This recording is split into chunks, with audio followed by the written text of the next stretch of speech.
గత పాఠంలో మనం షేము వంశావళి గదు చెప్పుకున్నాము. షేము 100 వాడై జలప్రవాహము గతించిన 2 అర్పక్షదును కన్నాడు. ఆ తరువాత 700 ఏండ్లు బతికి కుమారులను కుమార్తెలను కన్నాడు. నాహోరు తన 29వ ఏట తెరహును కన్నాడు. తరువాత అతడు 119 ఏండ్లు బతికి కుమారులను కుమార్తెలను కన్నాడు. తెరహుతో ఆరంభమైన ఈ వంశరేఖను గమనించండి. తెరహు 70 ఏండ్లు జీవించి అబ్రాహాము, నాహోరు, హారానులను కన్నాడు. గమనించాలి, ఇక్కడ అబ్రాహాము పేరు చెప్పబడింది. షేముతో ఆరంభమైన ఈ వంశరేఖ బైబిలు అంతటి గుండా ప్రసరిస్తుంది. ఈ సరళ రేఖ యేసుక్రీస్తు శిలువ అనే బిందువును కలుసుకుంటుంది. కయీను, హేబెలు కథనంలో మనం నేర్చుకున్న పాఠమిదే. కయీను తాను పాపిని అని ఒప్పుకోలేదు. అతనిలో జీవపు డంబం నిండి ఉంది. జలప్రళయంలో మనకు ఏమి బోధపడుతోంది? శరీరాశ. ప్రజలు దౌర్జన్యపరులైపోయారు. వారి తలంపులు, వారి యొక్క క్రియలు అవన్నీ శరీరానుసారమైనవి. వారు పాపాల చేత, అపరాధాల చేత ఆధ్యాత్మికంగా చచ్చిపోయారు. నోవహు ద్వారా దేవుడు వారికి పిలుపునిచ్చాడు. కాని ప్రజలు పెడచెవిని పెట్టారు. శరీరాశ, శరీర క్రియలు, శరీర మనస్తత్వం పెచ్చరిల్లిపోగా మనుషులు బరితెగిపోయారు. అయితే బాబెలు గోపురం మానవ చిత్తానికి, అపభ్రంశమైన మానవ సంకల్పానికి చిహ్నం. మానవ గర్వానికి, అహంభావానికి ప్రతీక. మనిషి ప్రతి ఒక్కడూ తన హృదయంలో ఒక బాబెలు గోపురం కట్టుకుంటాడు. అనగా దేవునికి తిరుగుబాటు మనస్తత్వం మనిషిలో దోబూచులాడుతూ ఉంది. మానవ స్వభావం రానురాను భ్రష్టుపట్టిపోయింది. బాబెలు గోపుర సంస్కృతి దేవ విరోధ వైఖరి. ఆదికాండం 11వ అధ్యాయం 27 నుండి 31 వచనాలలోని వంశానుక్రమణికను జాగ్రత్తగా వినండి. తెరహు అబ్రామును, నాహోరును, హారానును కన్నాడు. హారాను లోతును కన్నాడు. హారాను తాను పుట్టిన కల్దీయుల ఊరు అనే పట్టణంలో తన తండ్రి అయిన తెరహు కంటే ముందుగా మృతి చెందాడు. అబ్రాహాము, నాహోరు పెండ్లిళ్ళు చేసుకున్నారు. అబ్రాము భార్య పేరు శారై. నాహోరు భార్య పేరు మెల్కా. ఆమె మెల్కాకు, ఇస్కాకు తండ్రి అయిన హారాను కుమార్తె. శారై గొడ్రాలు, ఆమెకు సంతానం లేదు.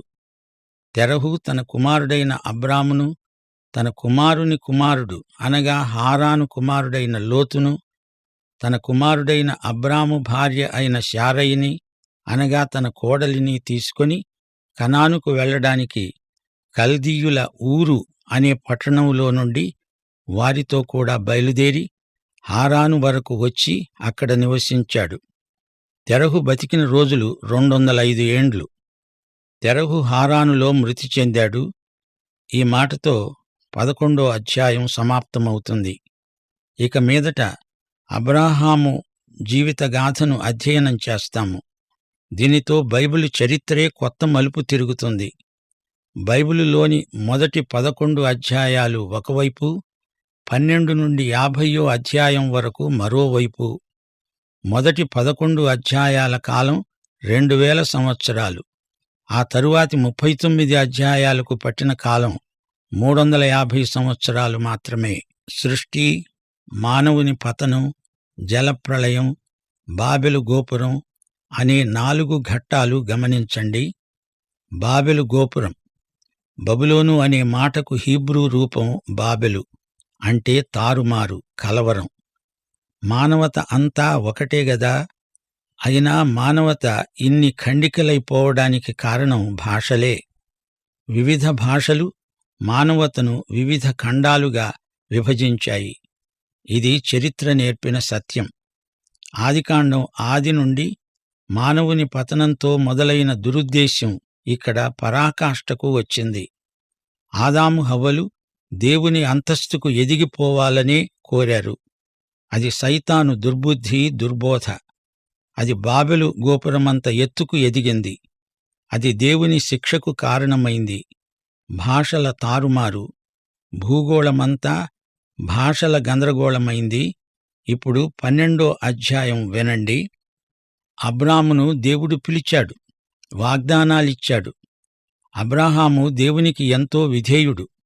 అడపాదడపా కొంచెం తొట్టిల్లినా అబ్రాహాము విశ్వాసం ఎంతో ఆదర్శప్రాయమైనది. ఇక ముందు సంఘటనల కంటే వ్యక్తుల వృత్తాంతం ఎక్కువగా చెప్పబడింది. ఈ వ్యక్తులలో అందరూ గొప్పవారేమీ కాదుగాని అందరూ దేవుని చిత్తము నెరవేర్పులో ప్రాముఖ్యమైన వారే. ఆదికాండంలో 4 వ్యక్తుల చరిత్ర ఎక్కువగా ఉంది. మిగతా గ్రంథాల్లో ఎందరెందరో వ్యక్తులు కనిపిస్తారు. ఇంతవరకు జరిగిన సంఘటనల్లో దేవుడు మానవజాతిని ఉద్దేశించి చేసినది, దేవుని తీర్పు విధానం చెప్పబడింది. ఆదాముతో దేవుడు మాట్లాడాడు, అలాగే అబ్రహాముతో దేవుడు మాట్లాడాడు. మరెవరికీ అంతవరకు దేవుని ప్రత్యక్షం ముఖాముఖిగా కలగలేదు. అయితే ఇప్పుడు 12వ అధ్యాయం మొదలుకొని దేవుడు సంఘటనల ద్వారా కాదు, వ్యక్తులతో పనిచేస్తాడు. ఇప్పుడు అబ్రాహాము అనే వ్యక్తి మనకు కనిపిస్తున్నాడు. అతని ద్వారా ఒక గొప్ప జాతి ఆవిర్భవించబోతున్నది. అబ్రాము విశ్వాసవీరుడు. ఆ తరువాత అతని కుమారుడు ఇస్సాకు, ప్రియకుమారుడు. అతని తరువాత యాకోబు, దేవుడు ఏర్పరచుకున్నవాడు. తండ్రి క్రమశిక్షణలో అనగా దేవుని క్రమశిక్షణలో రూపొందిన సేవకుడు. ఆ పిమ్మట యోసేపు, ఎంతో శ్రమబాధితుడు. చివరికి ఉన్నతమైన పదవికి హెచ్చింపబడిన వ్యక్తి. దేవుని వాక్యం మనకు సరిగా అర్థం కావాలంటే ఈ 4 గోత్రకర్తలను గురించి పూర్తిగా తెలుసుకుని ఉండాలి. ఆదికాండంలో వీరి జీవిత చరిత్రలలోని ప్రాముఖ్యమైన ఘట్టాలు మనకు పరిచయం చేయబడతాయి. మానవుడు పతనమయ్యాక కయీను చేసిన పాపాన్ని చూచాము. కయీను పాపమేమిటి? గర్వం. తానేమీ పాపిని కానని, అందుకే మంచి కానుక తెచ్చి దేవునికి ఇస్తున్నానని బుకాయించాడు. అదే అతని పాపం. అతడు తెచ్చిన అర్పణ దేవుడు తిరస్కరించి హేబెలు అర్పణను అంగీకరించాడు. దాన్ని బట్టి ఉక్రోషంతో తన సోదరుణ్ణి హత్య చేశాడు కయీను. దీనికంతటికీ మూలకారణం కయీనులోని అహంకారం, గర్వం. అసలు సైతాను గర్వానికి పెట్టింది పేరు. గర్వం మానసికమైన పాపం. ఆ తరువాత జలప్రళయం వచ్చింది. మానవుల హృదయములలోని తలంపులలోని ఊహలన్నీ శరీరానుసారమైనవే. శరీరానుసారమైన మనస్సు దేవునికి విరోధం. నోవహును అతని కుటుంబమును తప్పించి దేవుడు సమస్త మానవతపైకి తీర్పును పంపాడు. మరో తరం గడిచే వరకు దేవుడు కనిపెట్టి ఉంటే ఈ కుటుంబం కూడా మిగిలి ఉండేది కాదు. అప్పటికీ దేవుడు ఎంతో దీర్ఘశాంతం కనపరిచాడు. దేవుడు 969 సంవత్సరాలు కనిపెట్టాడు. మెతూషెల గతించే వరకు దేవుడు దీర్ఘశాంతంతో కనిపెట్టి చూచాడు. అంతకాలము ప్రజలలో పరివర్తన వస్తుందేమో అని దేవుడు నిరీక్షించాడు. అలాగా ప్రజలు దేవుని చిత్తానికి తిరుగుబాటు చేస్తూనే ఉన్నారు. ఆ తరువాత మరో తీర్పు రానే వచ్చింది. ఎంతకూ మనుషులు మారరు, దేవుని వైపునకు ఎవ్వరూ తిరగరు అని బాబెలు గోపురం తీర్పు విస్పష్టం చేసింది. ఆ తరువాత దేవుడు ఒక మనుష్యుని వైపు తన దృష్టి సారించాడు. ఆ వ్యక్తి ద్వారా దేవుడు ఒక జాతిని ఉనికిలోకి తెచ్చాడు. ఆ జాతికి దేవుడు తన ప్రత్యక్షతలను అనుగ్రహించాడు. ఆ జాతి ద్వారానే మెస్సియా యేసుక్రీస్తు రావటం జరిగింది. దేవుడు ఏర్పరచుకున్న ఏకైక మార్గమిది. దేవుని పద్ధతి మానవత శ్రేయస్సు దృష్ట్యా శ్రేష్టమైనది. అబ్రహాము సౌశీల్యం ఉన్నత నైతిక ప్రమాణానికి చెందినది. అబ్రాహాము మానవ చరిత్రలో అలనాటి ప్రజల్లో ఎంతో గొప్ప వ్యక్తి, ప్రసిద్ధి చెందిన వ్యక్తి. ఇతన్ని గురించి విననివారు నాడు నేడు ఎవ్వరూ ఉండరు. యూదా, ఇస్లాం, క్రైస్తవ మతాలలో అబ్రాహాము పేరు చిరపరిచితమైనది. విద్యావిహీనులు, విద్యావంతులు అందరికీ అబ్రాహాము పేరు తెలుసు అంటే అతడు విశ్వవిఖ్యాతి చెందినవాడు, గొప్పవాడు. అతడు గొప్ప దాత కూడా. అతని సౌశీల్య సంపద అతి ప్రశంసనీయమైనది. లోతుతో వివాదం కలిగినప్పుడు అతని దాతృత్వం రుజువైంది. నీకు కావలసినంత తీసుకో, మిగిలిందే నేను తీసుకుంటాను అన్నాడు. ఇంత గొప్ప దానశీలురు ఎంతమంది ఉన్నారు చెప్పండి? నేనే కావలసిందంతా తీసుకొని మిగిలిందే నీకిస్తా అనేవారు ఎక్కువగా ఉన్న ఈ రోజుల్లో అబ్రహామంతటి వితరణశీలురు ఎందరు? అసలున్నారా అనిపిస్తుంది గదూ. సొదొమ గొమొర్రా రాజులు వచ్చి కొల్లగొట్టినదంతా ఇచ్చేస్తాము తీసుకో అంటే అందులో నూలు పోగు కూడా నాకు అక్కర్లేదు అన్నాడు అబ్రహాము. అబ్రాహాము దేవునికి చెందిన వ్యక్తి. దేవుడు తనను ధనవంతుణ్ణి చేయాలిగాని వీరు చేసేదేమిటి అనే విశ్వాసం అతనికుంది. అబ్రహాము ఆ కాలానికి దేవుడు నియమించిన అసాధారణ వ్యక్తి. అప్పటికి అతడు దేవుని ఏకైక సాధనం. అతడు మనోవాక్కాయ క్రియల చేత దేవుని మనిషి. విశ్వాసమంటే ఏమిటో నేర్పడానికి అబ్రాహాము జీవితాన్ని మన ముందుంచాడు దేవుడు. అతని గొప్పదనాన్ని ఒక్క మాటలో చెప్పవచ్చు. అబ్రాహాము దేవుణ్ణి నమ్మాడు. రోమాపత్రిక 4:3 అబ్రహాము సౌశీల్యాన్ని క్లుప్తంగా చెప్పేస్తుంది. అబ్రహాము దేవుణ్ణి నమ్మాడు, అది అతనికి నీతిగా పరిగణించబడింది. దేవుడు అబ్రహాముకు 7 సార్లు ప్రత్యక్షమయ్యాడు. ప్రతిసారీ అబ్రహాము విశ్వాసం వృద్ధి అవుతూ వచ్చింది. అబ్రహాము పరిపూర్ణుడు అనుకోకండి. దేవుడు అబ్రహాముకు 4 సార్లు పరీక్షలు పెట్టాడు. ప్రతిసారీ అబ్రహాము కొంచెంలో తప్పిపోతూ వచ్చాడు. పడిపోయినా లేచి దులుపుకొని సీమోను పేతురులాగా మళ్లీ విశ్వాసపథంలో అధికతరమైన ఉత్సాహంతో పయనించాడు. దేవుడు కూడా నీ హృదయాన్ని ఈ క్షణంలో స్పృశిస్తే, నీ జీవితానికి ఆయన స్పర్శ ప్రాప్తిస్తే నీవు విశ్వాసపంథాలో పయనించగలవు. కాలుజారి పడినా తిరిగి లేస్తావు, చక్కగా నడుస్తావు.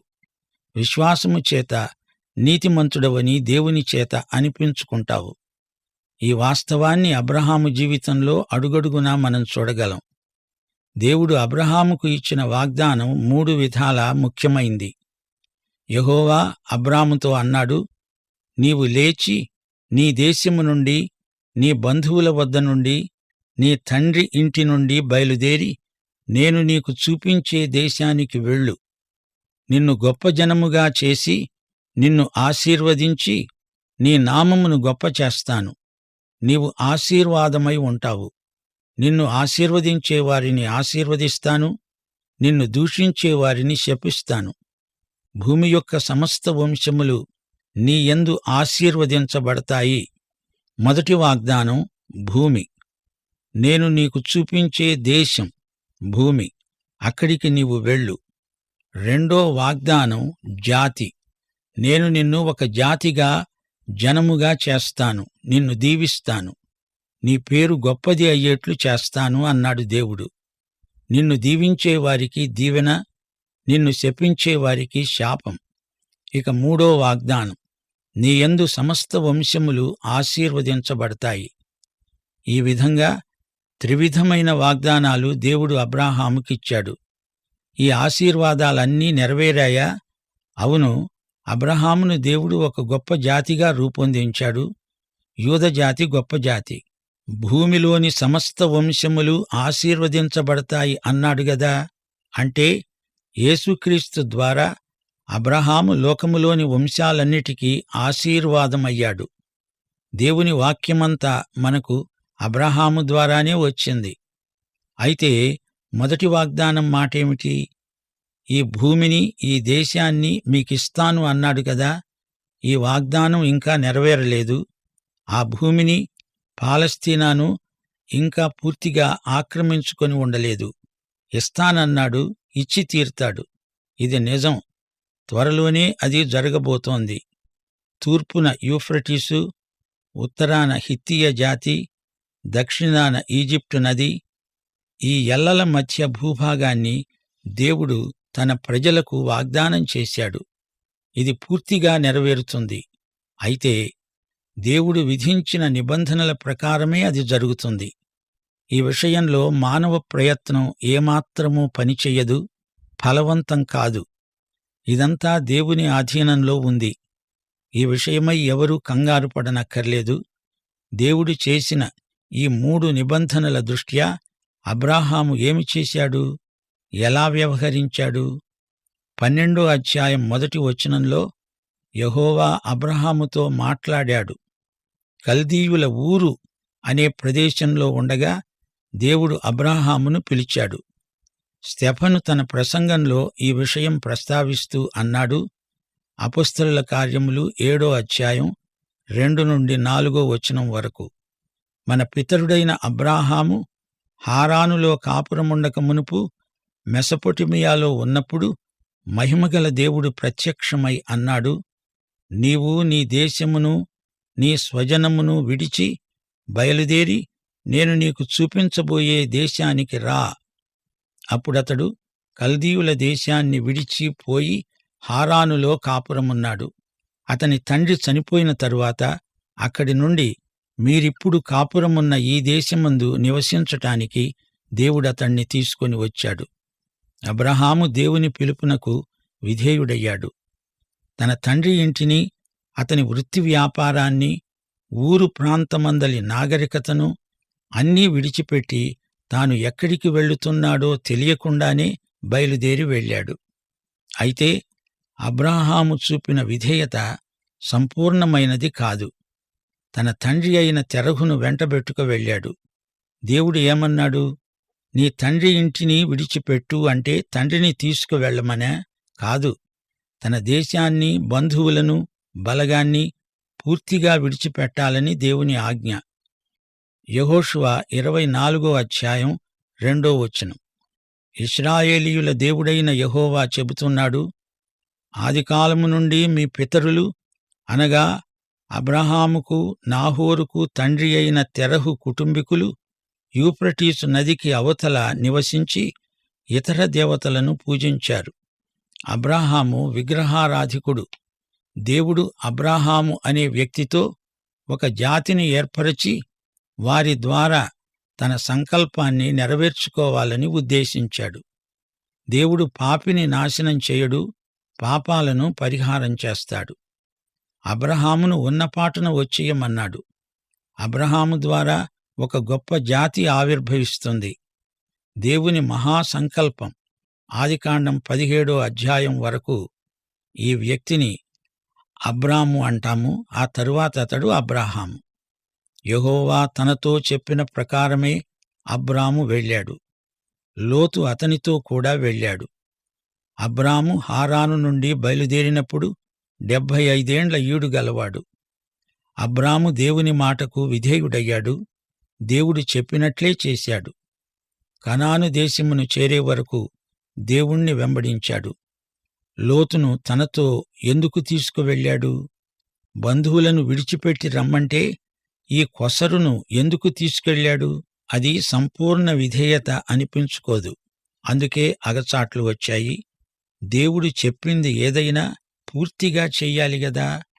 అబ్రాము తన భార్య అయిన శారయిని, తన సహోదరుని కుమారుడైన లోతును, హారానులో తానును వారును సంపాదించిన యావదాస్తిని, వారు సంపాదించిన సమస్తమైన వాటిని తీసుకొని కనాను అనే దేశానికి వెళ్లడానికి బయలుదేరాడు.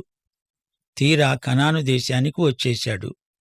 భార్య అయిన శారయి అతనితో ఉంది. భార్యను తప్పనిసరిగా తీసుకువెళ్ళాలి గదా. హారానులో ఉండి వీరు చేసిన నిర్వాకమేమిటి? సంపాదనలో పడ్డారు. కాని దేవుని సంకల్పమును వారు గుర్తించలేదు. దేవుని చిత్తము నెరవేర్పులో జాప్యం కలిగింది. అందుకే హారానులో ఉండగా దేవుడు అబ్రాముకు కనబడలేదు. లోతును కూడా తేకుండా ఉంటే బాగుండేది. ఎలాగైతేనే కానానుకు వచ్చారు. అబ్రాము షెకెమునందలి ఒక స్థలము దాకా దేశ సంచారము చేసి మోరే దగ్గరనున్న సింధూర వృక్షము వద్దకు చేరాడు. అప్పుడు కనానీయులు ఆ ప్రదేశములో నివసించారు. ఈ కనానీయులు ఎవరు? హాము కుమారుడైన కనాను సంతతివారు. గమనించాలి, అబ్రాము విడిచిపెట్టి వచ్చిన ఊరు నాటి కాలంలో గొప్ప నాగరికత గలిగిన పట్టణం. అబ్రాము శారాలు అక్కడే ఉంటే లౌకికంగా ఎంతో సుఖించేవారు, సందేహం లేదు. మరి ఇక్కడ కనానీయులు నివాసమున్నారు. తాము విడిచి వచ్చిన ఊరు మహానగరమని మనం గ్రహించాలి. అయితే ఇక్కడ కనానీయులు మోటు మనుషులు, అనాగరికులు. తన గ్రామాన్ని వదిలి అబ్రహాము రావడం గొప్ప త్యాగం. అబ్రాము ఏదో బ్రతుకుదెరువు కోసం వచ్చినవాడు కాడు, దేవుని ఆజ్ఞను బట్టి వచ్చినవాడు. యెహోవా అబ్రాముకు ప్రత్యక్షమై అన్నాడు, నీ సంతానానికి ఈ దేశమిస్తాను. అతడు తనకు ప్రత్యక్షమైన యెహోవాకు ఒక బలిపీఠం కట్టాడు. రెండోసారి దేవుని ప్రత్యక్షాన్ని పురస్కరించుకొని అబ్రాము బలిపీఠం నిర్మించాడు. హారానులో ఉండగా యెహోవా అబ్రాముకు బొత్తిగా ప్రత్యక్షమై ఉండలేదు. గమనించాలి, దేవుడు నీకిచ్చిన వెలుగు ప్రకారం నీవు నడవాలి, లేకపోతే దేవుడు నీకు ఎక్కువ వెలుగు ఇయ్యడు. అబ్రాముకు అదే జరిగింది.